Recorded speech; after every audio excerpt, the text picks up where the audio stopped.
Na antiga Índia, surgiu um grande yogi conhecido como o Mago das Ilusões.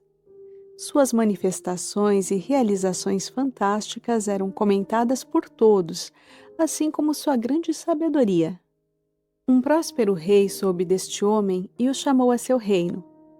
O mago prontamente aceitou o convite e surpreendeu o rei com sua súbita chegada. Imediatamente, foi preparado um chá para acompanhar este encontro. Sentados frente a frente, o olhar do mago parecia atravessar a alma do rei.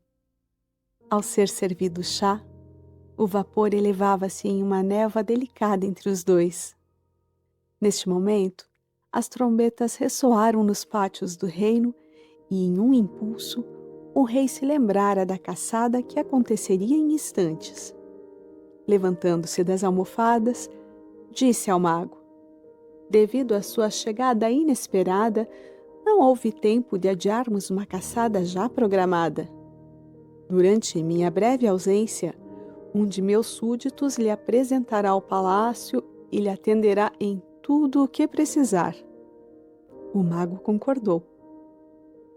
No pátio, cavalariços aguardavam o rei para o início da caçada, que, montando em seu majestoso cavalo, foi seguido pelos demais caçadores e seus cães. O calor da manhã e a adrenalina eram amenizados pelas sombras da floresta e pela velocidade da cavalgada. O rei então observou uma bela raposa que fugiu entre troncos caídos e a vegetação. Rapidamente seguiu em direção ao animal, despreocupado com o distanciamento que aumentava entre ele e sua comitiva. O desejo de caçar aquela raposa o leva cada vez mais para dentro da floresta, até que, passando em velocidade pelas árvores, foi atingido por uma pancada e caiu de seu cavalo. Machucado e confuso, tentou levantar-se, mas neste momento foi atingido novamente na cabeça pelos bandidos. Ao recobrar os sentidos depois de um tempo indeterminado, notou que estava despido. Porém, os ladrões haviam levado mais que seus pertences. Algo muito mais precioso lhe faltava: a sua memória. Confuso, sujo e machucado, o rei vagou desorientado pela floresta. Finalmente, encontrou uma singela cabana habitada por um casal de idosos que o acolheram. Lá, os bondosos anciões, sem suspeitar da verdadeira identidade do andarilho, o receberam cuidando de seus machucados e lhe ofereceram alimento e roupas simples. Agradecido, o esquecido rei retribuía a bondade, ajudando com a caça e com os trabalhos rotineiros. Durante o dia, por momentos, contemplava a floresta e o céu e pensava: eu sou muito mais do que isso.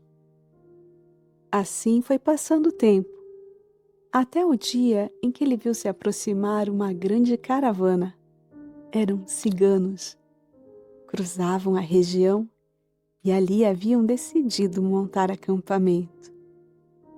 Conhecedor da região, ofereceu sua ajuda para a caça, auxiliando os ciganos. Naquela noite, eles o convidaram para celebrar o sucesso da caçada com um farto jantar. Era uma noite fria, estrelada e com uma belíssima lua cheia a torná-la mágica.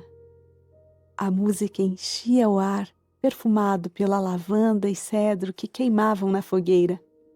Ele observava os ciganos que animadamente cantavam e dançavam.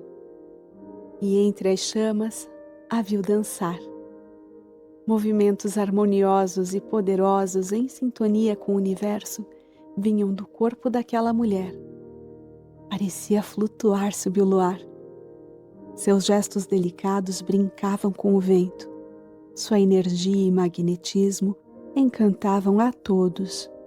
Sua dança era pura liberdade, e quando ela bateu seus pés contra a terra, estava completamente presente. Quando seus olhos encontraram o olhar de Esmeralda, ele sentiu toda a eternidade naquele instante. Decidiu, mesmo ainda sem conhecê-la, que viveria seus dias ao seu lado. Despedindo-se dos idosos que o haviam acolhido, pediu lugar na caravana e com eles partiu. A vida entre os ciganos era uma intensa aventura, viajando por lugares diferentes, conhecendo novas pessoas e modos de viver. E também havia alegria de discretos olhares e sorrisos com a bela Esmeralda. Entretanto, sua amada estava prometida ao filho de outra tribo e para lá eles seguiam. Sua paixão e aflição cresciam a cada dia, na medida em que a caravana aproximava-se de seu destino. Parecia não haver nada a fazer. Afinal, ele não era um cigano e por isso não seria aceito como esposo de Esmeralda. Embora não lembrasse seu passado, sentia que era muito mais do que aparentava ser. Um dia, delicadamente, as mãos de Esmeralda tocaram as suas e em seu sorriso ele compreendeu que ela estava disposta a enfrentar as consequências de viver seu amor por ele. Apesar das inseguranças e medos, havia sonhos e a euforia da paixão fugiram. Seguiria a partir desta decisão momentos mágicos de alegria e êxtase. Agora, Esmeralda esperava uma criança e eles precisavam encontrar um lugar seguro e com alimento em meio à caminhada perigosa que trilhavam juntos.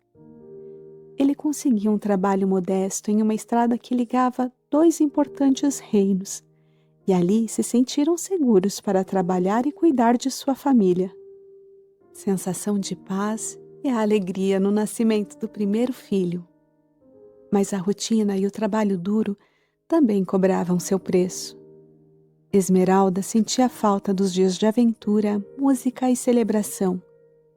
A melancolia e o cansaço tomavam conta dele também, que sentia que era muito mais do que o homem que lutava todos os dias para manter sua família. Com esforço, conseguiram montar juntos uma pequena estalagem onde recebiam viajantes. Seguiam numa busca constante por uma vida plena.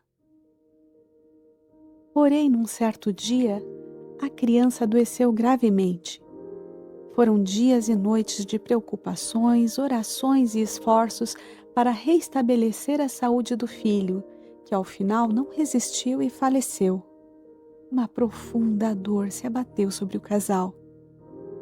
Passa o tempo. Um dia, uma comitiva real em viagem a um povoado vizinho chega até a estalagem. O homem que se apresentava como primeiro-ministro, ao ver o estalajadeiro, deu um passo para trás. Empalideceu como se houvera visto um fantasma. Meu rei! Todos riram, inclusive o estalajadeiro. E o ministro dizia: o senhor é o rei. Um dia saiu para uma caçada. Seu cavalo voltou sozinho para o reino. O senhor nunca foi encontrado. Procuramos por todos os lugares, mas eu sabia que estava vivo. Seu primo assumiu o trono, mas eu segui-lhe procurando, certo de que um dia lhe encontraria. Venha comigo, assuma o trono que lhe é de direito. Você está enganado. Eu sou apenas um estalajadeiro. Não, o senhor é muito mais do que isso. Rindo e dando de ombros como se o primeiro-ministro fosse um louco, o estalajadeiro voltou ao seu trabalho e depois se retirou para dormir. Inconformado, o primeiro-ministro seguiu até sua janela e gritava: o senhor precisa me ouvir. O senhor é muito mais do que isso. Incomodado pelos gritos, o estalajadeiro foi para fora para pedir silêncio ao primeiro-ministro. A noite estava coberta por uma névoa densa. À medida que tentava se aproximar, ouvia a voz que dizia: "O Senhor é muito mais do que isso, muito mais do que isso. O Senhor é muito mais do que isso."